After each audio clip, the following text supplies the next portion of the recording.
Hola, Bookmaniàtics! Soc la Judit, de la llibreria Bookman, i avui venim amb un nou conte-contes. Es tracta de Sigues tu mateix, Climent. És un conte amb text de Simon Philip i il·lustracions de Kate Hindley i tracta, doncs, com us podeu imaginar pel títol, de ser un mateix, de no voler fer el que fan els altres per ser acceptats, sinó fer una miqueta doncs, com som nosaltres i el que ens dicta el cor per ser feliços. I comença així.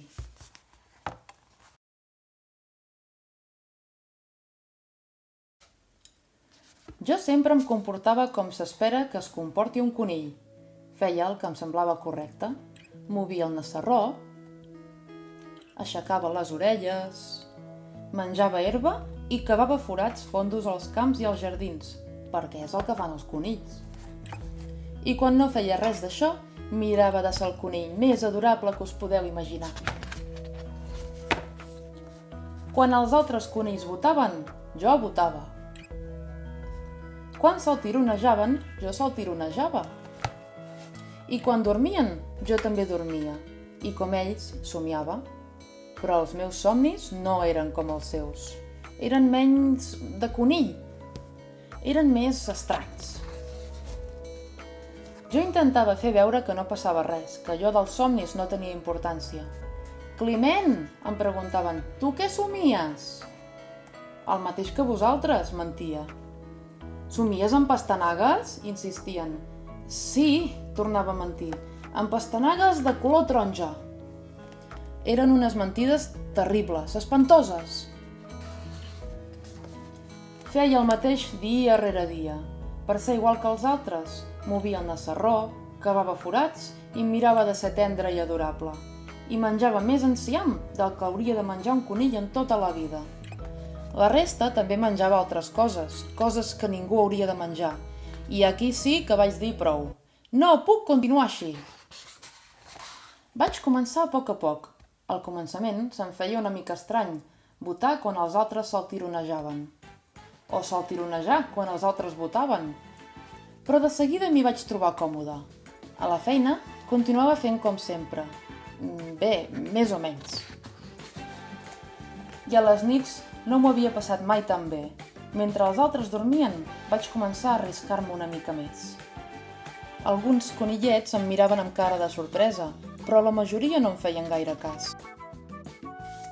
Aleshores, quan em va semblar que havia arribat el moment, el ball que organitzaven cada any en Camil i la Carmina, finalment em vaig llançar i em vaig fer veure, ja ho crec que sí.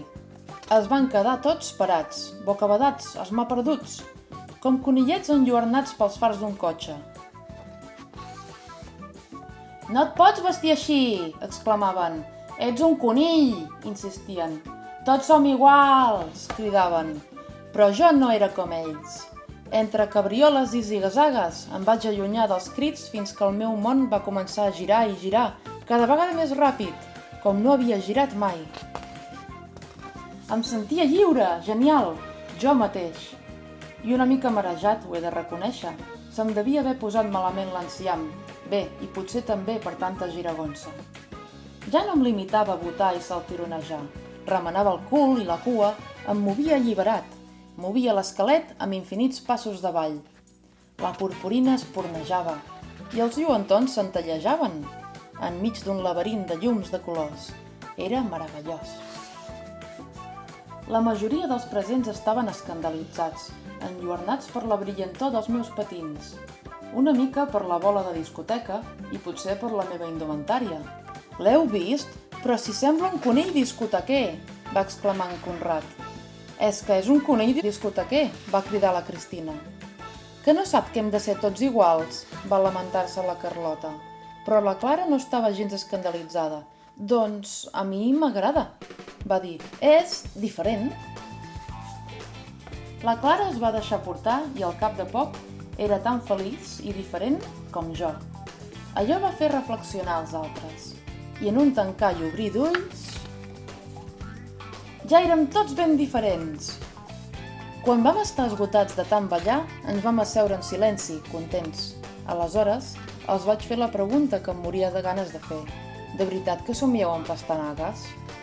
D'entrada ningú va dir res, però al cap d'una estona en Conrad va parlar. Jo no les suporto, les pastanagues, va confessar. Somio amb formatge. Jo tampoc, va fer la Cristina. Jo somio amb música. Doncs jo somio amb el ballet, va explicar la Clara. I jo amb barrets, va riure la Carlota, amb uns barrets espaterrants. Mentre explicaven els seus somnis, em vaig adonar que el cor els bategava al mateix ritme que el meu. Així que ara, tot i que som iguals en molts aspectes, estem d'acord que ser tu mateix és el millor que pots ser. I ja està, aquest és el conte, sigues tu mateix Climent, i esperem que us hagi agradat. Ens podeu seguir a les nostres xarxes socials i al nostre canal de YouTube.